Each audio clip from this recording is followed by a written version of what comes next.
Good evening mga boss. This is Kim of KMJL Surplus Trading. And tonight, yung pangalawang unit natin na i-feature is DA17V Automatic 4x2 Tiptronic. Ayan, so RO6A engine po yung makina niya. And ayun, yung unit na to is hindi po siya order, kundi finished units namin. Naka-display dito sa ating shop. And nagustuhan nila sir, so binili nila as gas and go. So tapusin nyo po yung video para malaman nyo po yung buong details and price ng ating unit. Sa mga bago pa lang po sa ating YouTube channel, please like, subscribe, and click the notification bell para lagi po tayong updated sa ating mga panibagong videos. And sa lahat po ng sumusuporta at nagtitiwala sa KMJL Surplus Trading, maraming salamat po. Ayan, so yung unit natin is DA17V Automatic 4x2 Tiptronic RO6A engine non-turbo. So ito po yung V series ni DA17V. Kumbaga sa 64 siya po yung 64V, siya po yung pinaka base units nila. Hindi po siya power window, hindi siya power mirror, pero meron namang mga DA17V variant na power window and power mirror. So ito po siya is hindi siya power window, hindi din po siya power mirror. Ayan, so nag-finish din kasi kami ng units na hindi order.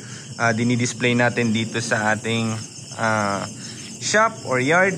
Ayan, dito tayo. And may walk-in buyer tayo na taga Kidapawan City, malapit sa Kidapawan City. And ayun, nagustuhan nila tong unit natin na ready-made. Ang tinatawag natin dito na gas and go. So ayun, kinuha nila. So una-una, hindi talaga mawawala pag gas and go is yung kanyang mugs. Ayan, so kung mapapansin nyo, yung mugs na nilagay natin is kaparehas ng mugs dun sa previous vlog natin. Yan, yung color blue na DA64V. And kasama din po to sa, kaparehas din po to sa unit natin sa Viga na dineliver, yung DA17V na color blue. So ayun, brand new 13 rims and tires, brand new yung kanyang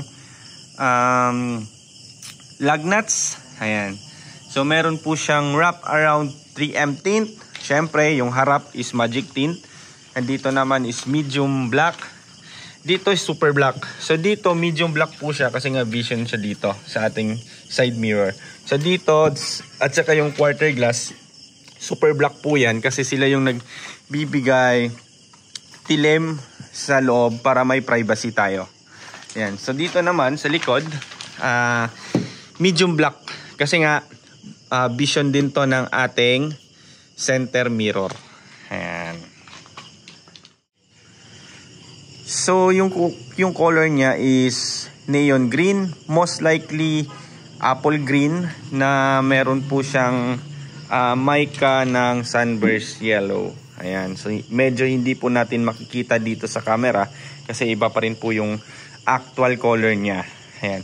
So headlight, mapapansin nyo sa headlight na DA17V, wala na po siyang check light dito o yung tinatawag natin na fender light kasi nga andito na yung design niya.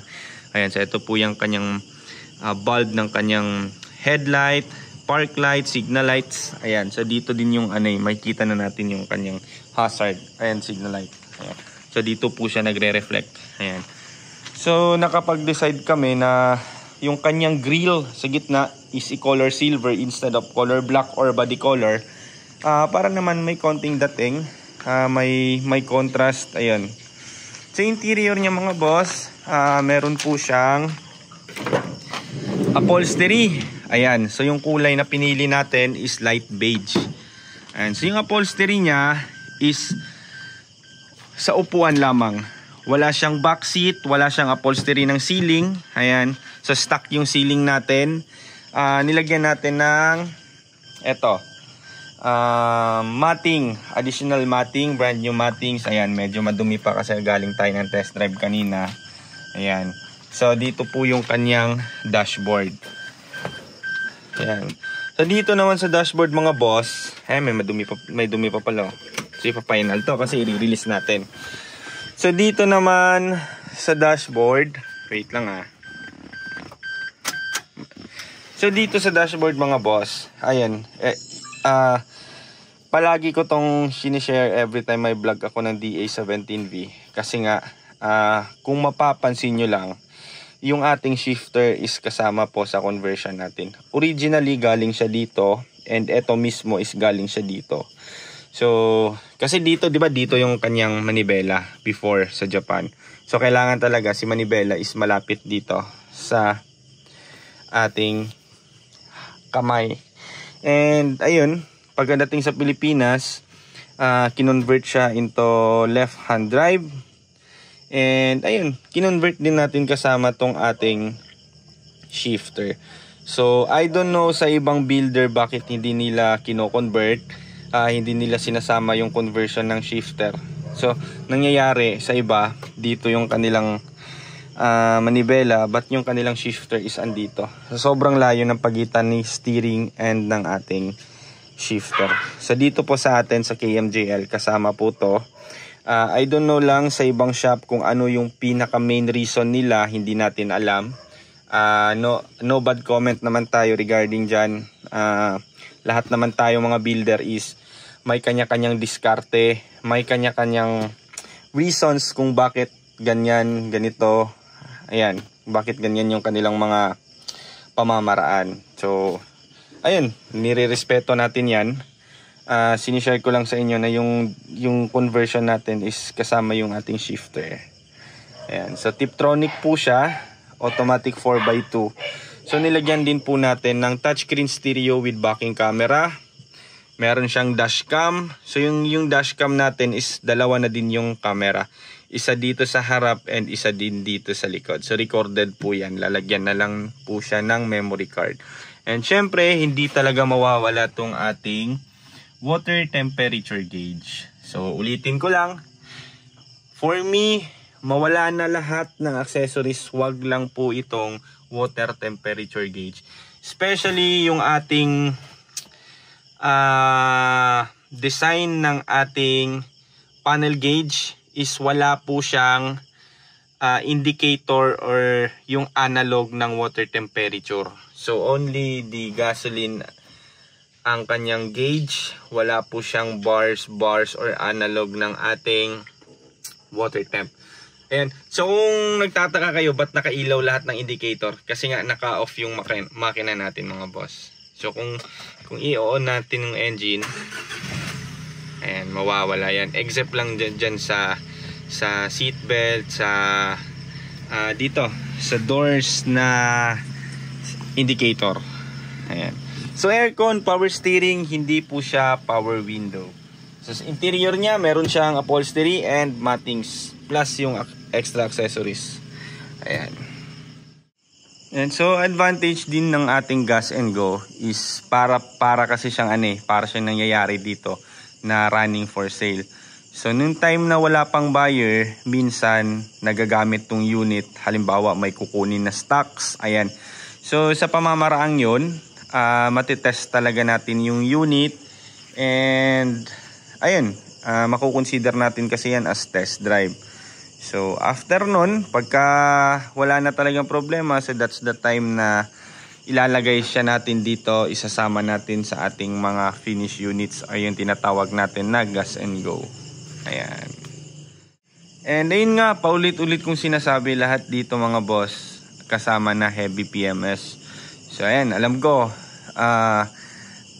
palagi nyong naririnig to, nag-change tayo ng stabilizer link, ball joint, T-cap, rad cap, thermostat, ano pa, yung mga rubber ng ating under chassis, tsaka undercoat kasama na. Ayan, so every time may bagong unit tayong fini-feature, ayan, kasama na din yan sa sinasabi ko. Paulit-ulit ko yung sinasabi every time may bagong unit tayo.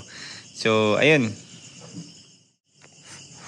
And yun nga pala, yung ating visor, pansin nyo lang mga boss, kapag yung mags natin is color white, automatically yung ating rain visor is color white din para may contrast sila. Ayan. So Dahil dyan, mas lalong kikintab yung color, yung body color ng ating unit. Ayan. So, Ansal paint, straight Ansal po tayo mga boss. Ayan. So, dito naman na Vision. Ayan. So, kasama na din po yung kanyang central lock, original na central lock. Ayan. Kasama na yan. And sa likod naman, ayan. So, bagong upholstery, bago ding mattings. Ayan. Kasama na din yung sa package na to, kasama na yung ating mga set of tires, jack, tie range. Ayan. Kasama na. Spare tire, kasama na rin. Ayan. So, presyo mga boss, umabot po tong gas and go units natin na DA17V na ganitong setup. Umabot po siya ng 265,000 pesos. So kung magme-made to order kayo ng ganito mga boss, may bawas pa po sa presyo kasi nga mas mura ng konti yung ating made to order compared kay gas and go. Ayan. So minsan kasi yung ating nabubunot na unit na gagawin for gas and go is mataas yung costing niya from Japan. So minsan kapag ka-available yung unit, tsaka walang nagmamay-ari dito, walang nagpa-made to order, binibigay na natin yan sa ating pintor agad para mas madami silang gagawin. Ayan, mas madami silang trabaho, lalo't madami din tayong tao dito. So ayun. Ulitin ko lang, yung ganitong setup is umabot ng 265,000 pesos. And ayun, so sa mga gustong magpa-quotate, mag-inquire ng ganitong setup mga boss, or halimbawa lang, sample ko lang mga boss, magme-message kayo sa amin. Like for example, boss, magkano ba yung ganitong setup? Gusto ko may ganito, may ganyan, may ganon, ganyan. Message lang po kayo sa aming Facebook page, KMJL Surplus Trading. And pwede din po kayong mag-message through sa aking Facebook account, Kim Luis Busalia. Pwede din po sa partner ko kasi nga siya po yung nag-handle ng ating Facebook page madalas. Yung pangalan niya sa Facebook is Kitiko. Ayan, so yung ano yung nakikita niyo sa screen, yan po yung personal account namin. Minsan kasi mga boss, sa dami-dami na nag-i-inquire sa atin sa Facebook page, hindi natin agad-agad mare-replyan. Kahit minsan naglalaan kami ng isang araw para replyan lahat, kukulangin talaga yung isang araw para mag-reply kami sa lahat ng inquiries ng ating Facebook page. So ayun, maraming salamat mga boss.